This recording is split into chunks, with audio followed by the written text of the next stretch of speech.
piece is pretty much done. And how long did you say you worked on this?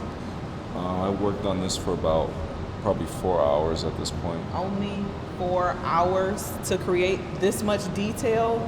It took me 10 years though to learn how to do it in 4 hours. Right. This is a piece that's in my new series called Muse. And what I'm trying to say with it is I'm trying to express something about womanhood. That's a Dogon mask from Africa that I transferred into clay. The reason for that is I feel like African tribes still speak within someone. The figures act as almost thoughts or people or loved ones in your family, people that you carry with you throughout your life. And I think about people being landscapes in a way because I feel like the most impactful people in my life have been very strong Black women.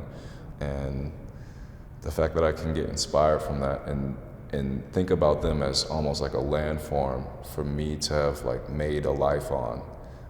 I think about my work being that too, like in a way like a metaphor. So the figures like kind of emerge from the hair. Is that you?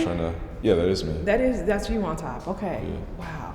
You have two major pieces coming up. The piece that honors African Americans, Henry and Elizabeth Hamer. They were the first African Americans to buy land in Royal Oak and lived there in 1857 before Royal Oak was a village. And then you're also creating a statue for Detroit Tuskegee Airman Alexander Jefferson, which will be unveiled maybe next year, 23, 24, in Rouge Park. How does it feel as an African American sculptor from right here in Michigan to be able to create two pieces that honor African American legends that are from Michigan? It's a huge honor and also it's a huge responsibility. So I wake up knowing that what I'm gonna do affects people in the future. It's a lot of work to imagine what needs to be there. And my voice as an artist is always about kind of making a statement, trying to make something that people can relate to after I'm gone. When there's artwork that makes us think, makes us inspired, and gives us something to reflect on. History is the best thing for that. Talk about how you got started, because it started with a ceramics class. What was your introduction into sculpting? I remember the first day I had ceramics, and I remember taking it as like an easy A. Like I really wanted to just play football with my friends, and I just wanted to like fit in more in school. I didn't like standing out. And I remember the first day I thought the clay was so dirty I wanted to switch to another class. I was like, I need another art class or something. We had this assignment to make pinch pots, where we take balls of clay and we pinch it to create these little vessels. And I tried that out. It was kind of pretty therapeutic actually, like touching the clay. I thought it was dirty at first and like I didn't want to like. Did you take your gloves off? I didn't take my gloves off while I was doing that, okay. But then eventually I took my gloves off when I started just playing around making faces. Maybe after a couple months, we had our first assignment where we could do whatever we wanted. And I drew a figure sitting on a rock. And I remember my teacher could not believe that I made this thing. He saw me draw it out and then I made it in real life. And I remember that day, that's when he actually loved this. He loved the sculpture more than me. He picked it up and then he had this graceful way of showing that you did something right, and he would hold it above his head, walk around slowly in the class, talking about the work and why it's important, talking about the things that you did right. And he did that for every student that did, and it didn't matter who you were. If you did something right, it was special.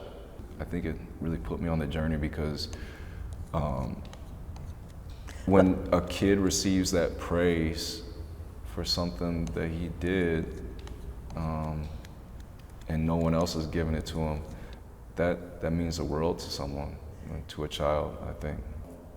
I feel like I have this, like when I wake up, I feel like I have this like yearning to like express something and say something, and I'm not a loud person. I think a lot of people would say that I'm quiet.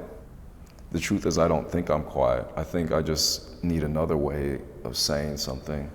I've been told that my work is quiet but loud, though. That's something to be said about making artwork and about knowing yourself as a person, is that even if you're a quiet person, you can speak through something else and say what you need to say. For me, the way I get inspired is by taking trips to different countries and weird cities and getting lost within them and meeting cool people and doing interesting things. That's what really fuels me as an artist and a person. And it gives me a drive to create something. I have solo exhibits that are based around experiences that I have when I travel to different countries. So when I'm traveling to a different country, I'll write about it, and I'll journal my experience. I'll try and like reflect on the trip as a whole, and maybe something that I learned on that trip will become this one like mantra, will become like the title for an exhibition, and then a whole series of works will be created for that title. So the work almost feels like a journal at that point.